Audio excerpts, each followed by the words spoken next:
So there's one type of avoidant that I get emails, comments, messages about that people seem so addicted to, so obsessed by, and it's just so unhealthy. And I see other channels that specialize in talking about attachment, CPTSD, inner child work. They're also responding to comments and emails and stories about this type of avoidant as well, and often having the same response that I often have, which is that the person who is obsessing about this type of avoidant, they are not seeing the situation clearly. And it's their own trauma patterns, insecure attachment that's keeping them stuck in being fixated on this type of person, hoping the situation will change instead of running as far away from the situation as possible. So, what type of alleged avoidant am I talking about? I am talking about married people. We can throw in people who are just in a relationship there too, but I want to specifically talk about the married ones. And I am not at all trying to shame anybody who is finding themselves in this situation. I'm not here to say, oh, you're such a bad person. Actually, no, you have unhealed limiting beliefs, scarcity mindset. And I see time and time again how much people who find themselves in these situations, they're people who have unhealed trauma. They're people who have, intense insecure attachment. And so I'm actually making this video because I want to encourage people to see this situation clearly, get out of it. And I'm also going to suggest in this video a challenge that I think will help a lot of people stuck in this situation meet single, available people who you'll be compatible with, who want to date you, want to be seen in public with you, walking down the street, holding your hand in a reciprocal relationship. Not these weird situation things with a married person where there's obstacles and caveats. Even if they're saying that they're separated, they are still married. People who say that they're separated are often just lying and saying that just in case you discover their Facebook with pictures of the wife at the pumpkin patch with the kids, or their Instagram with their husband. And if you find it, they can be like, oh, we're separated. But even if someone is truly separated, they're still married.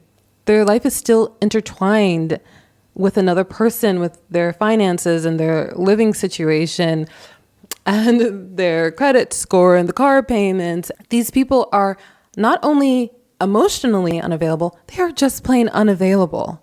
The attachment style of a married person or someone who's already in a relationship is irrelevant. It's the least important piece of information because they are with somebody else. You cannot attach to them. They are attached to somebody else. But when you have trauma-itis, as I like to say, your brain distorts the obvious and treats it like that's the least important information. Let's forget about that. No, it's their attachment style. That's why they don't message me for days, for like most of the week. It's their attachment style. Not that they're married and they're spending that time cooking dinner with the family and then eating it and then going up to their room and having awesome sex with their spouse. Or maybe they're not having sex and that's why they're bored and they're talking to you. But whatever, they are busy throughout their week. And that's why they are not giving you attention. They have a life that they've created with a whole person and you are on the outside of it. You're not in it. Your trauma brain, your trauma-itis, it's making it so that you don't see that because that hurts you too much.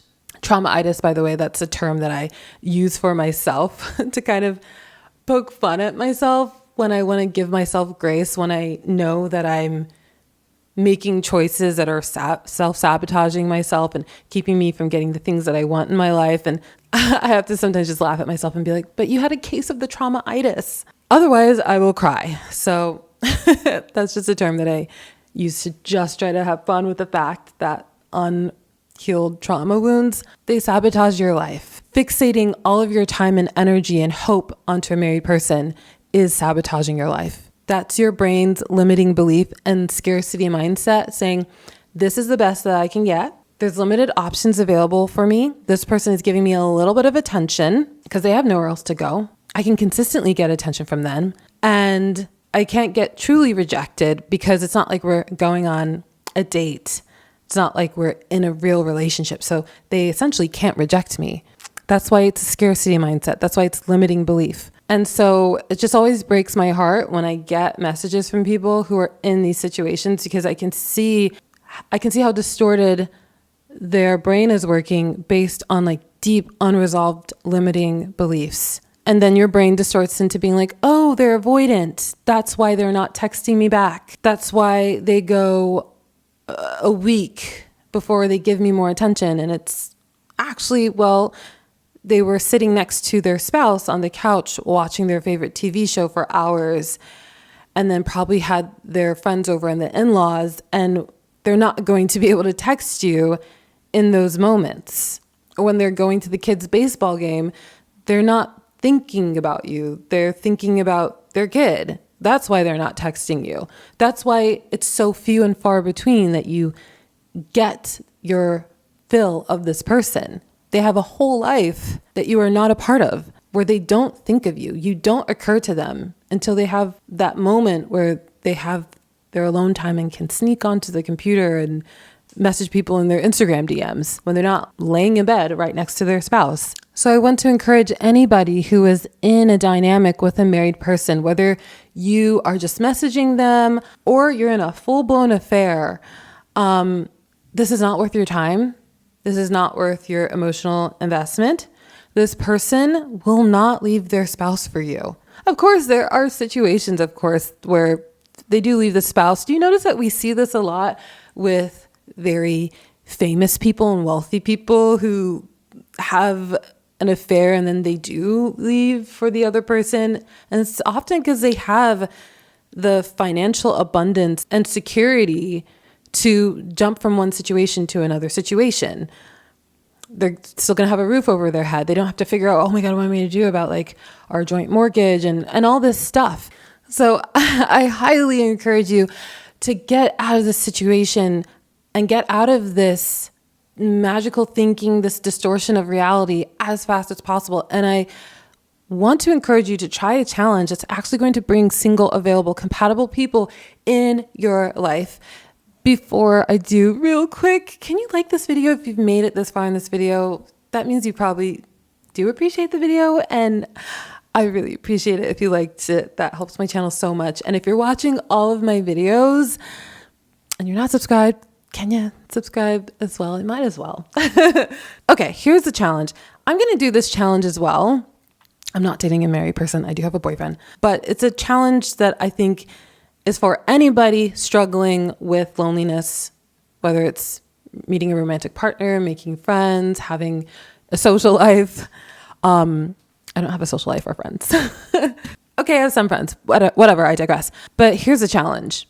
I want to challenge you to go on a date twice a month. Maybe if you're super, super scared, risk averse, very rejection sensitive, maybe just start with one, but just try to go out on a date. So you can sign up for a dating app, Tinder, Match.com, whatever. There's so many dating apps now. It's easier than ever to go on dates. My last boyfriend, I met him through Tinder. I know some people are like, no, dating apps. But it's like, I think they're great. I know so many people who've met their spouses through dating apps. Maybe you can even go on a date with somebody that you know has a crush on you, or that you've heard through the grapevine, through your friends, thinks you're attractive. Because that's another thing about dating. When you aren't in the game of dating, you overthink it, you resist it, you don't put yourself out there. But so much of dating is you just give people a chance. They give you a chance. So you might be going into that date knowing, I know this person likes me and has been attracted to me, and I've not really thought of this person in that way, but let me give them a chance. And that's the cool thing about dating, because you'll discover through dating that you're compatible with some people, that you're not compatible with others, that you're compatible with people that you didn't think you'd be compatible with, that people that you thought you'd be compatible with, you're not. And it's just a game of giving people chances. It's a statistics game. It's a game of chance. I don't even like the word game. It's just an opportunity. It's an opportunity of chance. And that's how you meet people that you end up in a relationship with. But if you don't meet people, then you won't be in a relationship. And then you'll be talking to a married person on social media for a year, 2 years of your life, and it goes nowhere, and you waste your time, and you just go deeper into your limiting beliefs. So just try to line up a couple dates a month. Again, if that feels like too much, start with one. And essentially, you're doing this exposure therapy where you're exposing yourself to this thing that you fear, probably a fear of rejection, maybe a fear of people seeing your body, a fear of people seeing what you look like without makeup, a fear of people feeling uncomfortable around your quirks or whatever it is. It's like keeping you from meeting people. Exposure therapy for meeting people, going on dates is going to help you little by little in increments get over this fear or resolve it as much as you can. And again, I am going to do this as well for myself. For people like me who have a romantic relationship, but we are missing friendship, I'm challenging myself to go to a social meetup or event or whatever.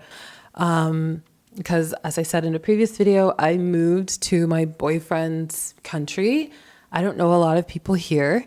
So I have found myself just isolating, being so avoidant. And I really want to put myself out there, work on my limiting beliefs that there's no friends for me, there's no social life for me. And I'm going to twice a month myself do this challenge in terms of having a more social life. I'm going to karaoke this Thursday. That is all for this video. I appreciate you watching till the end, and I will see you in the next video.